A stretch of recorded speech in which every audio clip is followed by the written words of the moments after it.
పరిశుద్ధ నామమునకు మహిమ కలుగును గాక. క్రీస్తునందు ప్రియ దేవుని బిడ్డలారా, ప్రభు అయిన యేసు క్రీస్తు పరిశుద్ధ నామంలో మీ అందరికీ ఈ ఉదయకాల శుభములు తెలియజేయచ్చు ఉన్నాను. ఈ దినమంతయు మీకు మీ కుటుంబానికి దీవెనకరముగాను ఆశీర్వాదకరముగాను దేవుడు అనుగ్రహించాలని మీ కొరకై ప్రార్థిస్తూ ఉన్నాను.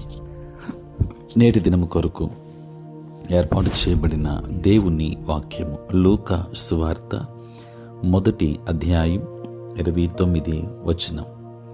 ఆమె ఈ మాటకు బహుగా తొందరపడి ఈ శుభవచనమేమిటో అని ఆలోచించుకొనుచుండగా, ప్రియులారా, నేటి దినము కొరకు ఏర్పాటు చేయబడిన ధ్యానాంశము నీవేమి ఆకాంక్షిస్తున్నావు?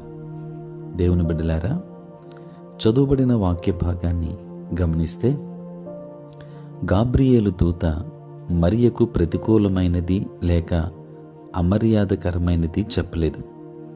దేవుని అనుగ్రహాన్ని గొప్పగా పొందినందుకు, ప్రభువు ఆమెతో ఉన్నందుకు ఎన్నడైనా ఎవరైనా జీవించని ధన్యురాలైన స్త్రీ అయినందుకు సంతోషించమని మాత్రమే చెప్పాడు. దాని గురించి అంతగా కలవరపరిచేదేమిటి? ప్రియులారా, మనలో అనేకులు స్తుతికి అలవాటు పడలేదనేది వాస్తవం. తప్పిదాల మీద ఎంతో దృష్టి పెడుతున్నాం. ఇతరులు మన తప్పిదాలను ప్రస్తావించడం కఠినమని భావించవచ్చు, కానీ వారు అది చెప్పినప్పుడు గుర్తిస్తాం. మరోవైపు స్తుతి అసౌకర్యమైనది, అది మనల్ని సిగ్గుపడేలా చేస్తుంది. దేవుని నుండి స్తుతి వచ్చినప్పుడు అది భయపెట్టగలదు. ఎందుకలా? మనకు దేవుని గురించిన తప్పుడు అవగాహన ప్రతిమ ఉంది కనుక స్తుతిని ఎలా నిర్వహించాలో తెలియదు.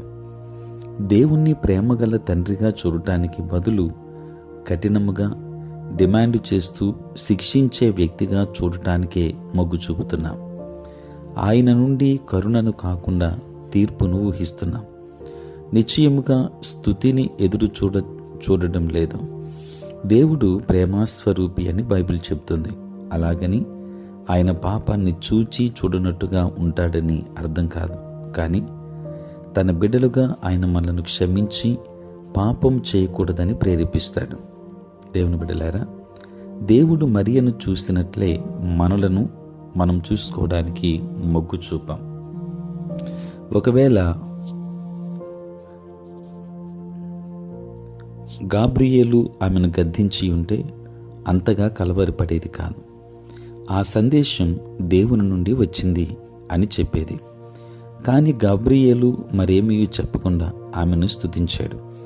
చివరికి ఆమె విషయంలో దేవుడు కలిగి ఉన్న సమస్తాన్ని పొందుకుంది.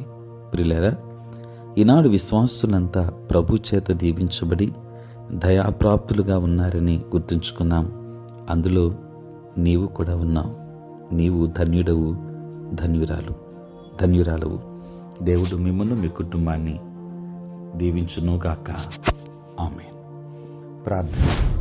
పరిశుద్ధుడైన తండ్రి, ప్రేమ కలిగిన ప్రభువా, మీ పరిశుద్ధ నామమునకు వందనాలు, స్తుతులు, స్తోత్రాలు చెల్లిస్తూ ఉన్నాం. రాత్రంతయు కాపాడి సంరక్షించి సుఖనిద్రను మాకు దయచేసి మా జీవితంలో మరి ఒక నూతన దినాన్ని మీరు మాకు అనుగ్రహించినందులకే స్తోత్రాలు. ప్రభువా, ఈ దినమంతా కూడా మీ సన్నిధి మాతో ఉంచండి. మీ ప్రసన్నత మాకు దయచేయండి. నేటి మా పనులలోను, ప్రయాణములలోను, పరిచర్యలోను తోడుగా ఉండండి. తండ్రి, నీ స్తోత్రాలు. నాయన, ఎంతోమంది అనారోగ్యంతో ఉన్నారు, వారికి ఆరోగ్యాన్ని ఇవ్వండి. సమస్యలతో ఉన్న వారికి సమాధానమునివ్వండి. నాయన, పుట్టినరోజు, పెళ్లి రోజు జరుపుకొనుచున్న బిడ్డలను దీవించి నూతన ఆశీర్వాదాలు మెండుగా వారికి దయచేయండి. మీ సేవ పరిచర్య చేయుచున్న ప్రతి సేవకుని మీరు దీవించండి. దేవా, వారి పరిచర్యలో, ప్రయాణములలో తోడుగా ఉండండి. తండ్రి, నీ వందనాలు. ఉద్యోగస్తులు, వ్యాపారస్తులు, కష్టపడి పని చేసుకుంటున్న బిడ్డలందరినీ కూడా మీరు దీవించి ఆశీర్వదించమని ప్రార్థిస్తూ ఉన్నాను. ప్రేమ కలిగిన మా ప్రభువా, తండ్రి, ఏ కుటుంబంలో ఏ అవసరత ఉన్నదో తండ్రి, ప్రతి కుటుంబానికి కావలసిన ప్రతి అక్కరను మీరు తీర్చండి. మీ పరలోకపు ఆశీర్వాదాలు మెండుగా మీరు అనుగ్రహించండి. తండ్రి, ఈ దిన దీవెనలతో నింపండి. ఈ క్రిస్మస్ పర్వదినాలలో క్రిస్మస్ సంతోష సమాధానాలు మెండుగా అనుగ్రహించుమని, మీరే తోడై ఉండుమని యేసు నామములో ప్రార్థించి వేడుకొనుచున్నాము తండ్రి. ఆమేన్. తండ్రి, కుమార, పరిశుద్ధాత్మ త్రియేక దేవుని దీవెన సదా మీకును మీ కుటుంబానికి తోడై ఉంటును గాక. ఆమేన్.